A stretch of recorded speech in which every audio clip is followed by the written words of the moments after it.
let me ask you something real quick. Have you ever been right in the middle of an important conversation, maybe with your partner, your boss, your friend, or even your kid, and you knew deep down what the emotionally intelligent thing to do was, but your body just completely took over anyway? Your heart starts pounding, your chest gets tight, your voice either gets louder or it disappears, your thoughts get fuzzy, and before you know it, you've snapped, shut down, or said something you immediately regret. Then a few minutes later, you're sitting there thinking, God, why did I do that? I know better. I've read the books, I've done the work. If that sounds painfully familiar, I want you to know you're definitely not alone. And here's the thing that was a total game changer for me when I finally understood it. The problem usually isn't that your emotional intelligence is broken. The problem is that your nervous system is running the show and your EQ skills never even get a chance to come online. Stick with me for the whole video because I'm going to break down the real connection between nervous system regulation and emotional intelligence, why one is the hidden foundation for the other, and most importantly, I'm going to give you practical tools you can start using today so you stop feeling like there are two different versions of you, the calm, wise one and the reactive one. Here's what I want you to do right now so this actually lands for you. Think back to one recent moment where your emotions got the best of you. Really picture it. Where were you? Who were you with? What did it feel like in your body? The tight chest, the hot face, the heart racing? Keep that moment in the back of your mind as we go through this, because by the end of this video, you're gonna understand exactly why it happened from a nervous system level and why a lot of emotional intelligence tools sometimes fall flat. And you're gonna walk away with 3 simple but powerful practices that help both your body and your mind work together instead of against each other. I promise this isn't just another surface level, just breathe video. We're gonna go deeper than that. And if you actually try what I share, it can genuinely change how you show up in most of your important relationships. All right, let's dive in. Let's start by getting really clear on what we're talking about because a lot of people mix these two up or think they're the same. Emotional intelligence is mostly the stuff happening up here in your head and in your heart. Is your ability to recognize what you're feeling, understand why you're feeling it, manage those emotions, empathize with others, and choose wise responses. Self-awareness, self-regulation, motivation, empathy, and social skills, all that good stuff. Nervous system regulation is what's happening in your body. It's your autonomic nervous system constantly scanning the environment and your internal state, deciding moment to moment whether you're safe or in danger. When it feels safe, you're in a calm, open, connected state.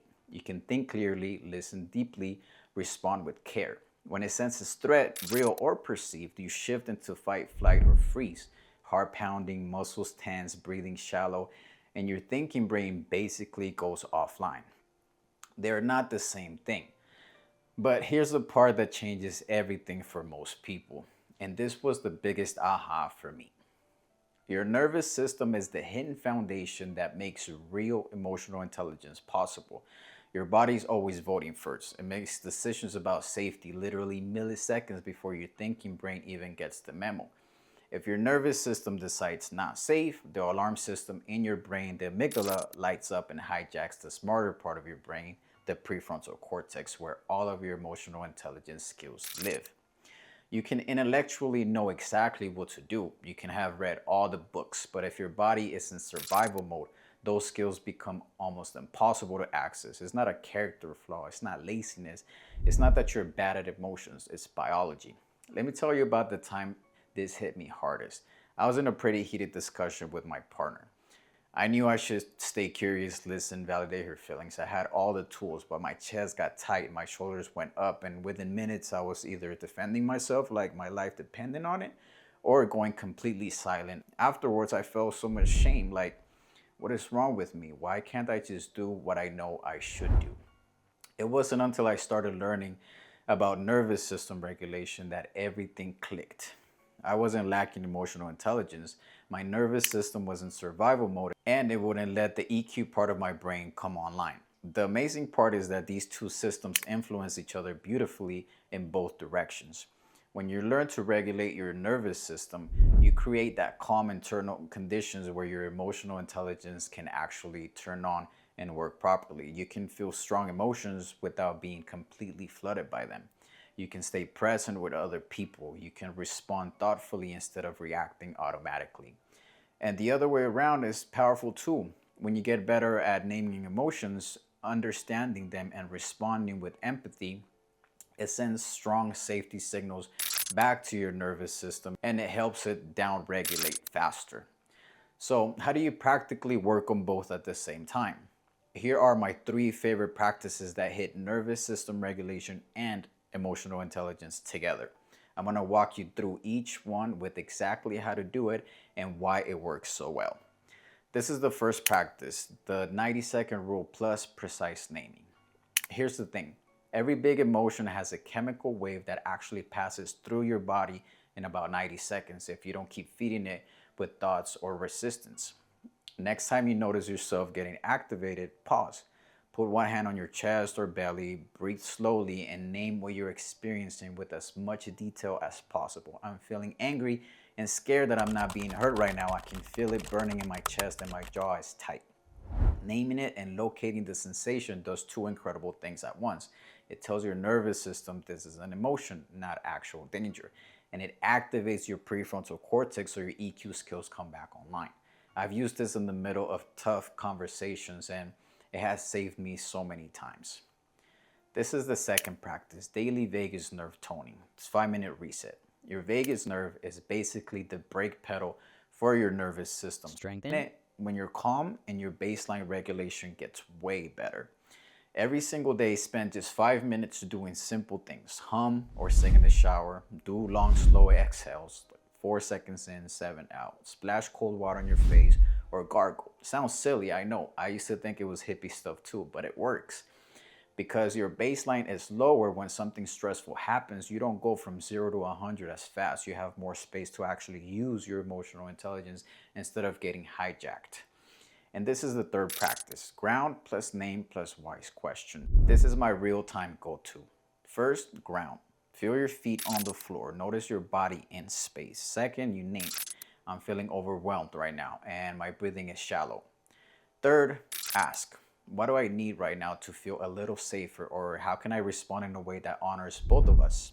You're doing nervous system regulation and advanced emotional intelligence in one 30-second move. The more you practice, the more those hard moments become opportunities instead of proof that you're broken. Let me be real with you for a second. When I started doing these consistently, it wasn't overnight. There were days I forgot this, I half-assed it, but slowly I stopped having those "why did I do that" moments as often. Conversations got softer, I felt more like me. So here's the big takeaway I really want you to remember. Your emotional intelligence isn't broken. Your nervous system has just been doing its job trying to keep you safe. When you start working with your nervous system first, helping it feel safe, all those emotional intelligence skills you've learned finally get to work the way they were supposed to. You show up more present. You respond instead of react. You feel more like yourself even in hard moments. If this video hit home for you, here's what I want you to do right now.